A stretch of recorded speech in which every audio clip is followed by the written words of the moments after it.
Je suis très heureux de ce matin ici avec vous. Je remercie la presse de son accueil, le cercle d'économiste de l'invitation.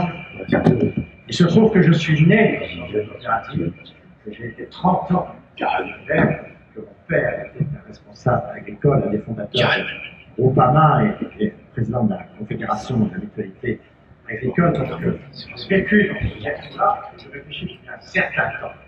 Mais je viens d'avoir, en écoutant le représentant de Desjardins, la confirmation de ma conviction faite par sédimentation. Vous êtes, en cette année Molière, les bourgeois gentilshommes, au fond de l'actualité, et surtout, je dirais, au fond du vivre ensemble et de la politique. Vous faites de la politique sans savoir. Et la coopération, c'est de la politique. Le mutualisme, c'est de la politique, mais la belle politique. Et c'est ça, je crois qu'il faut bien voir, parce qu'aujourd'hui, nous sommes dans un grand déficit de politique. Un grand déficit de vivre ensemble. Et vous savez, c'est très très grave. Quand la politique recule, c'est la violence qui avance. Et on voit bien qu'aujourd'hui, dans notre société, ce qui nous manque, c'est du ensemble. C'est de la politique, de la belle politique, celle qu'on a inventée pour lutter contre la violence. Un jour, je me promenais à rue Franklin Roosevelt devant une agence bancaire. Et je vois deux énergumènes habillés en combinaison noire qui mettent le feu à une agence bancaire. Là, ma foi, j'ai vu pas mal de manifestations dans ma vie, et bon, des excités en fin de manifestation, j'en ai vu pas mal. Mais je n'avais jamais vu, quand les premières flammes sont sorties, 1500 personnes ou 2000 personnes applaudir, c'est-à-dire la violence légitimée, c'est-à-dire le système où on se dit ce qu'on entend aujourd'hui en Corse, ce qu'on n'obtient pas par la politique, on l'obtient par la violence. Et c'est ça le vrai enjeu, notamment dans le domaine économique et social aujourd'hui, c'est comment apaiser aujourd'hui les systèmes sociaux dans lesquels nous vivons, où les brutalités augmentent, la violence se développe, et au fond, le vivre ensemble recule. Et pour ça, je crois qu'il faut bien réfléchir à un des problèmes majeurs que nous avons dans nos sociétés, dans le domaine politique, dans le domaine social, qui est au fond l'exercice de la responsabilité, que je résume, qui est peut-être plus large, par le leadership. Le leadership, c'est une question majeure aujourd'hui. Quel que soit le sujet de l'actualité que vous voulez prendre, vous avez un problème de leadership. Notre gouvernance mondiale aujourd'hui est gouvernée par la guerre de leadership entre la Chine et les États-Unis. Et ça pour longtemps. Et c'est le vrai danger qui est au-dessus de nous. Même ce qui se passe en Ukraine est en partie dérivé de cette situation. C'est, en fait, on a appelé ça le piège du civil, c'est le numéro 1 qui n'accepte pas l'émergence du numéro 2, le numéro 2 qui se verrait bien le place du numéro 1. Athènes, Sparte, Rome, Carthage, on est dans cette situation où la compétition pour le leadership est peut-être essentielle pour tout le monde. Et les États-Unis ne veulent pas annoncer à leur peuple qu'ils ne seront plus les premiers, et les Chinois sont partis déjà pour annoncer à l'heure qu'ils sont les premiers. Et cette accélération est une spirale assez préoccupante. Vous regardez aujourd'hui l'Europe, et vous voyez que son déficit de leadership est un problème majeur face au processus de déconstruction. Aujourd'hui, nous assistons à un certain regain important, parce que, au fond, l'Europe retrouve son ADN, surmonter la honte de la guerre, et quand on replonge l'Europe dans le fait de guerre, l'Europe retrouve de la vie, puisque c'est son essence même. Et néanmoins, on voit bien qu'il y a, même dans ce contexte-là, quand on voit les amis allemands qui commandent des avions américains, on voit bien qu'on est encore loin d'une volonté de puissance capable de donner à l'Europe ce rapport de force qui fait que dans cette guerre mondiale entre la Chine et les États-Unis, elle puisse être un facteur d'exemple. Si vous regardez de l'autre côté, par exemple, en Ukraine, on est typiquement dans ce qu'on peut appeler les dérives névrotiques du leadership, ce qui conduit l'autocrate à devenir dictateur. Parce que le leadership n'est pas forcément une valeur en soi, le leadership c'est comme le revolver, et les valeurs sont dans la main du gendarme, qui n'est pas valeur, il est dans la main du voleur. Et donc le leadership, il a ses propres dérives. L'exercice solitaire du pouvoir, le manichéisme, tout le calvinisme, beaucoup de choses comme ça. Et notamment cette dérive névrotique dont il semblerait que M. Poutine soit aujourd'hui en situation d'être dans cette dérive. Et si vous prenez notre débat français, vous voyez bien qu'on est en situation aussi problématique quant à la leadership. Et notre pays est en campagne présidentielle dans une situation tout à fait intéressante, puisque, au fond, je ne crois pas qu'on puisse dire qu'on manque de leadership. Le président de la République a un leadership assez affirmé. Et il n'est pas aujourd'hui dans une situation de très grande fragilité. Et il a la plus belle des promesses politiques, être le plus jeune, le plus expérimenté. Ça, c'est très rare. J'en connais très expérimenté, mais plus tout à fait tout jeune. Et donc, ça nous échappe un peu, mais on se souvient de notre jeunesse où on manquait tant d'expérience. Eh bien, là, nous avons à 40 ans, 45 ans, un individu qui est expérimenté et qui est en même temps dans une entreprise qui ne s'en sait pas vraiment, probablement. Mais, naturellement, les enseignants aussi des autres. Valérie Pécresse, elle est costaud. Est-ce que c'est meilleur président que le candidat? C'est pas tout à fait le même métier. Donc, on faut quelquefois, enfin, pour son électorat, c'est quelqu'un de solide, qui a été formé, qui a de l'expérience, qui a réussi dans les postes précédents, bon critères de développement. Et puis, M. Mélenchon, c'est un vrai leader quand même pour sa clientèle. Ce qu'il a fait encore hier à la République, il ne faut pas dire qu'il soit dans le leadership et dans ce ça, on peut le contester, évidemment. Mais dans l'exercice de sa fonction, je ne peux pas dire qu'il manque de leadership. Et puis on peut répondre encore beaucoup d'autres, M. Zemmour, Mme Le Pen. Donc notre problème à nous n'est pas vraiment le manque de leadership, le déficit de leadership. Notre problème, ce serait peut-être le partage du leadership. J'arriverai progressivement comme ça, ne vous inquiétez pas, à la coopération et mutualité. C'est qu'aujourd'hui, on voit bien que le leadership, il faut pouvoir le partager. Qu'un seul homme, qu'un seul leader, qu'une seule peut-être organisation ne peut pas elle seule assumer tout. Et vous voyez, dans notre fonctionnement aujourd'hui de la République, on voit bien que notre Parlement a été globalement, au fil des temps, très abîmé, et son pouvoir de contrôle affaibli. Et tout ceci, en général, on peut le voir parce que ça s'est fortement développé depuis le quinquennat.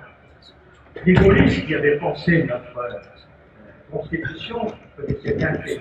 Nous voulons un chef, nous sommes souverainistes. Mais nous voulons plus couper la tête, nous sommes ici.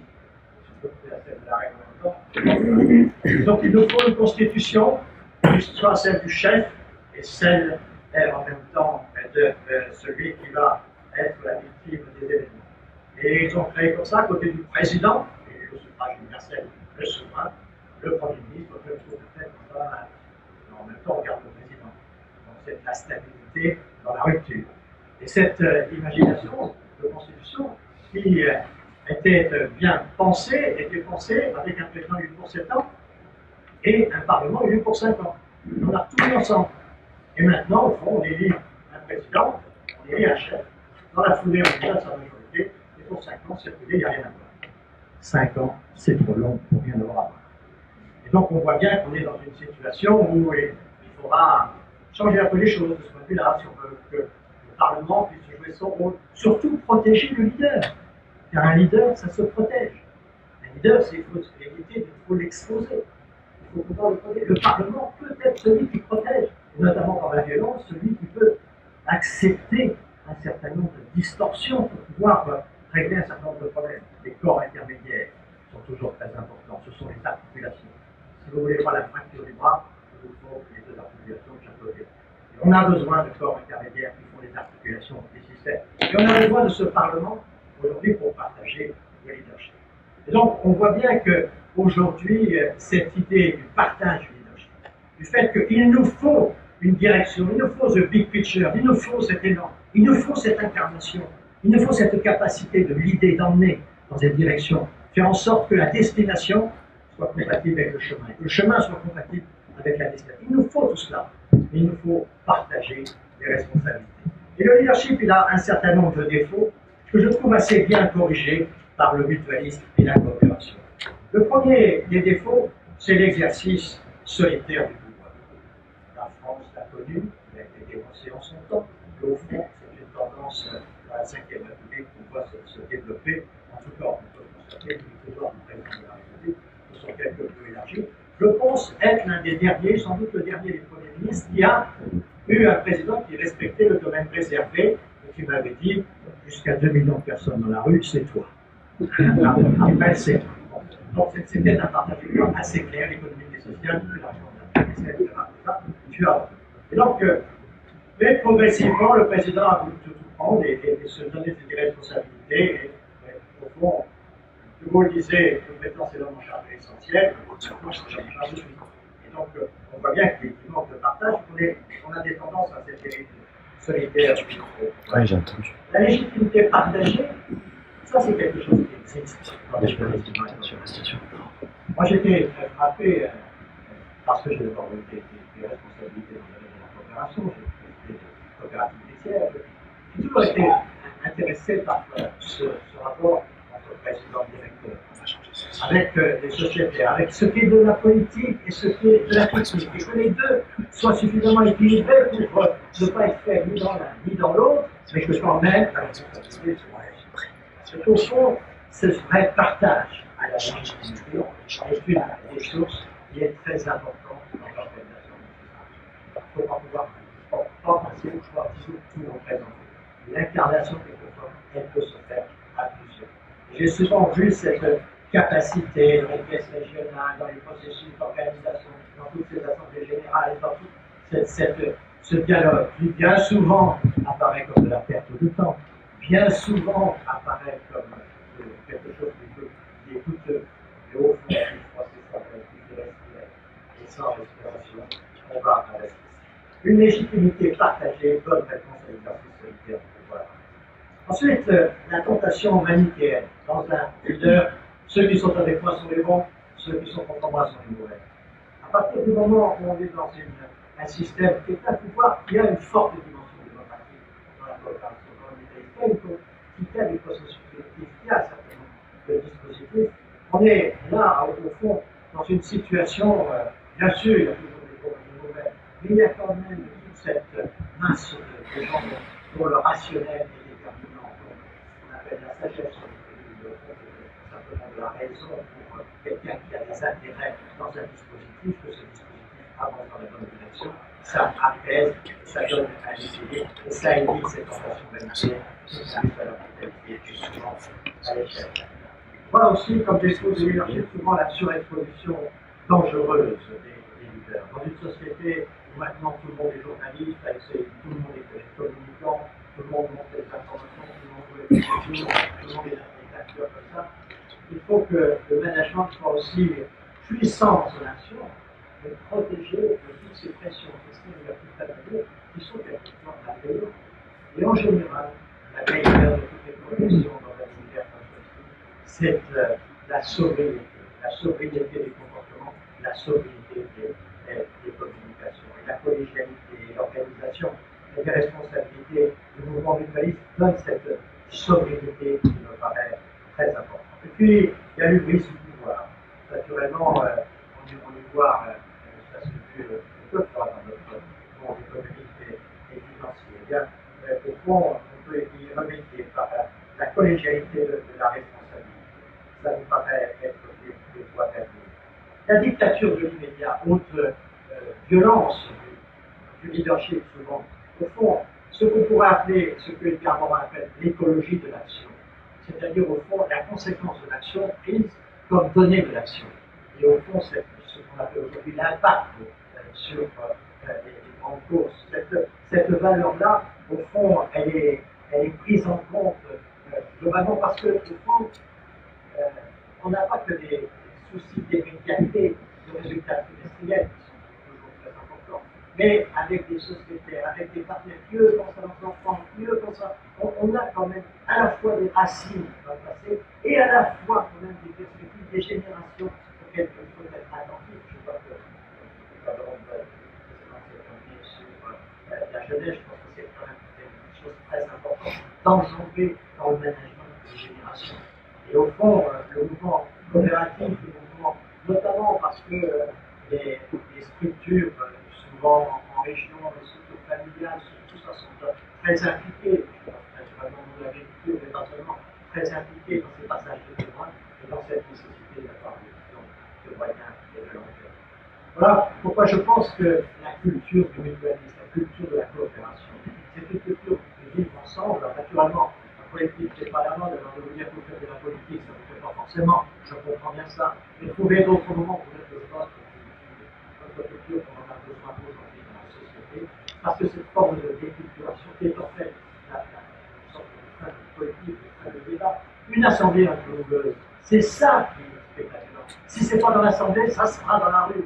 Donc c'est cette vocation-là qu'il faut se dire qu'il faut que dans le management des entreprises, des coopérations, on ait la vie de la société, le cœur de la société qui peut là et qui n'a pas besoin de battre ailleurs que dans les enceintes légitimes.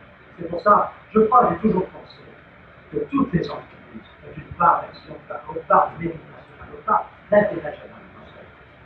Mais le secteur mutualiste, le secteur de la coopération, me semble que le secteur dont la part d'intérêt général est le plus grand dans l'exercice de l'investissement. Et ça, je pense qu'il faut l'assumer, il faut pouvoir le promouvoir et affirmer cette capacité que notre société a un besoin de retour aux vraies valeurs, que la plus belle des valeurs en matière d'action, c'est la valeur du ensemble. Je vous remercie.